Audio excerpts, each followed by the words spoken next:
Hi everyone, my name is Rosemarie Villamera, and I belong to the group that is assigned to discuss about value proposition and business models. But as for my case, I'm just going to describe or discuss about value proposition. So, what is value proposition? So, value proposition should answer this question. If I'm your customer, what should I buy from you instead of any other of your competitors? So we have your definitions of value proposition. So first, it is defined as a statement that identifies measurable benefits prospective customers can expect when buying a product or service. And also, it is defined as it can be applied to an entire organization or entity within an organization. For example, customer accounts, products, or services. So basically, value proposition is like the list of all the benefits that the company is telling their customers that you are paying for this. Okay, so what is the history of value proposition? So the first mention of the term value proposition appeared in a 1988 staff paper for a consulting firm.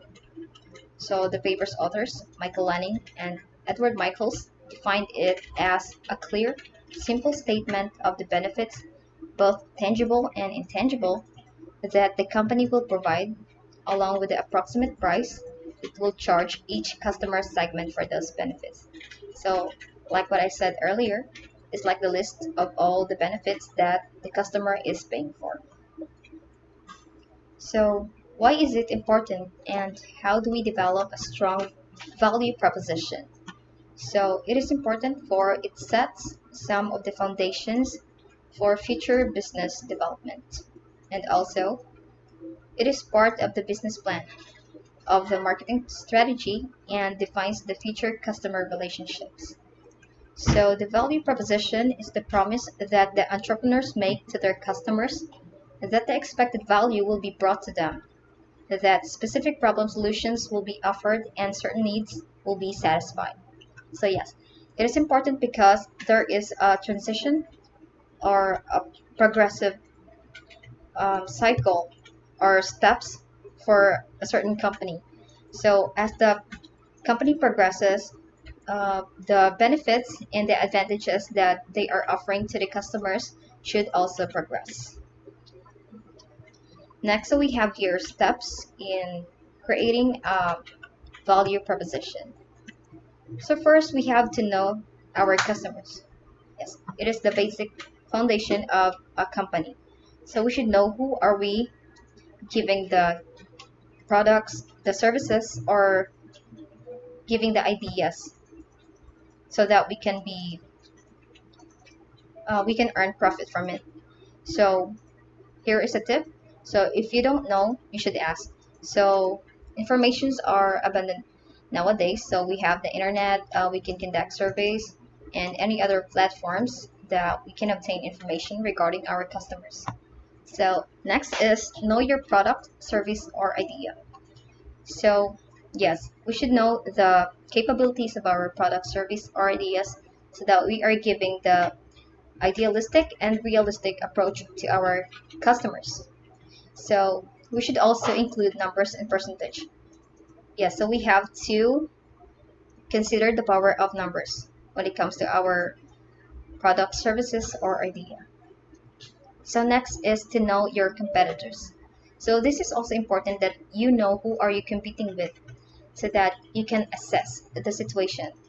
For example, you can try to take a look at the strengths and the weaknesses of your competitors so that you can see if you have an edge to improve your own product or your own company so that you can be two steps ahead of your competitors.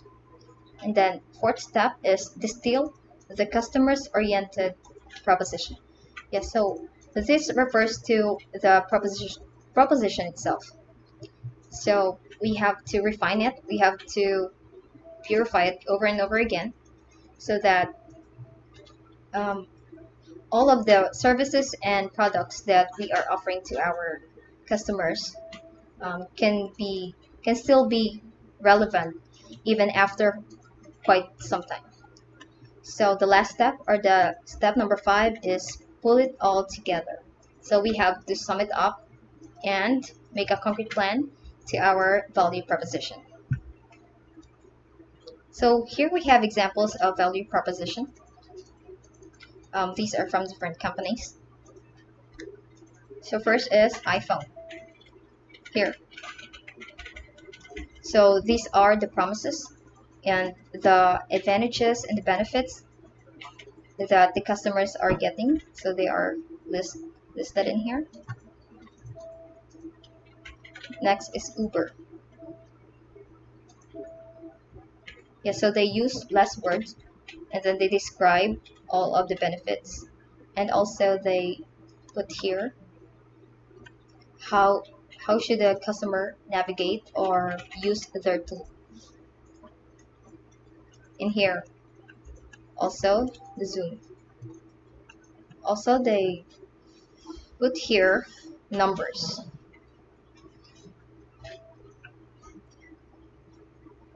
So we have your trivias or facts.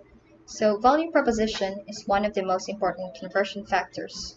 Number one thing visitors should see on your page. So 54% of companies do not optimize their value propositions. So that is alarming because almost half of the companies do not optimize their value propositions. So here we have here an example. So if we have stronger value proposition, lift conversion rates and sales. So if we have weak value proposition, it kills conversions and sales. So here we have a note that your value proposition is a cost versus benefit equation that shows your prospect's motivation. So motivation is equal to perceived benefits, perceived cost. So just like what I said earlier, it's like balancing the benefits and the cost that the customers are paying for. Okay. So these are all for the value proposition, and thank you so much for listening. Hello everyone, this is Matthew Dilan Arroyo, and today we're going to talk about what is a business model.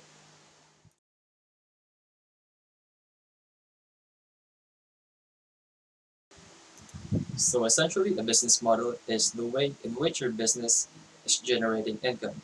So you are essentially realizing or creating value, and you're extracting or taking away with you the compensation that you're receiving from your customers in exchange for whatever you're putting out in the market. Now, it is very important to separate the business model from the business strategy. The business model is all about how you are creating value and getting compensated for it, and the business strategy is all about how you're planning on bringing your business to the market and how you're executing on it. So, with that being said, let's get into it.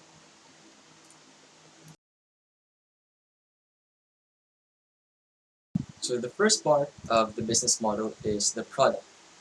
So, essentially, you've seen a problem in the market, you've been able to come up with a solution, and essentially that solution you're bringing to the market, whether it's in the form of a service or if it's in the form of a product. That's essentially what the product is all about, and obviously that product is going to have a price. You need to price it right. You're going to do some price testing, some elasticity on the pricing, whatever it is, so that you're getting the amount of money that people are going to be paying for it right.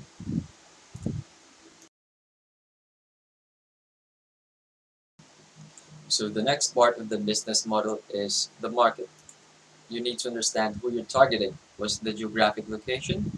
Who are the people that you're going to be going after? And essentially, this is a critical component of the business model because ultimately, your market and understanding of who you're going after is going to help you in extracting that value as soon as possible, and having a business model that is repeatable and scalable is at the end of the day what the investors really want. So, for example, if they were able to pull, let's say, $1 in, how many dollars can they take out? And you are only able to do that if you really understand very well the product that you're bringing to the market, who you're servicing it to, and then how you're getting out there and getting in front of your right customers.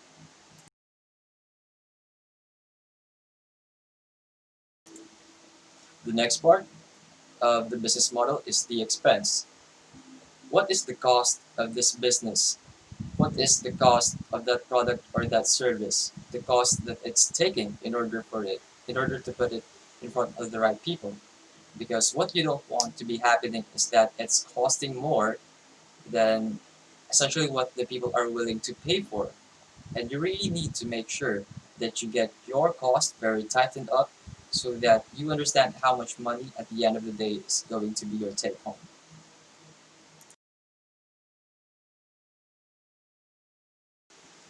Now, the next part of the business model is the delivery.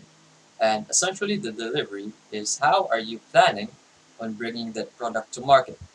How are you going to do that? Is it going to be via organic distribution channels, via partnerships that you're creating? Is it going to be via Facebook ads, Google ads, LinkedIn ads? You really need to understand how you're going to be delivering your business and put it in front of the right people. And for this, first, you need to understand, as we were saying before, who is your market. Then understand where that market is so that you can get the right people in front of whatever you're trying to bring to market.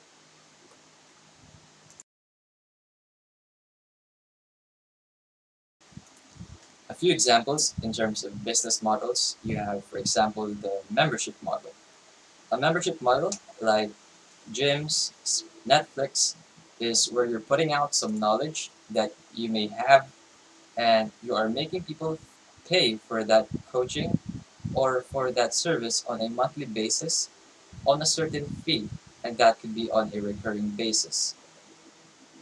Another example could be, let's say, a freemium to premium.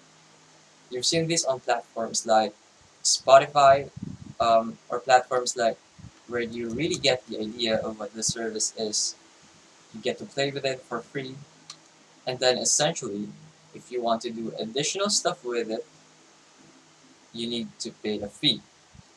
That's another that's another way of a business model.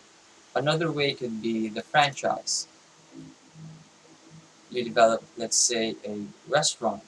You maybe develop the food, and then you are giving that structure, those logistics, to someone else who wants to replicate it, but not run with the burden of the logistics and coordinating everything. A good example of this would be McDonald's, Jollibee, Burger King, you name it. Then lastly, you have the typical examples like retail. You have e-commerce platforms where you just go in and then these people are buying a certain amount at a large scale and they sell it individually and they make from the margins from those sales that they're actually making. So essentially that's what a business model is all about. And thank you for listening.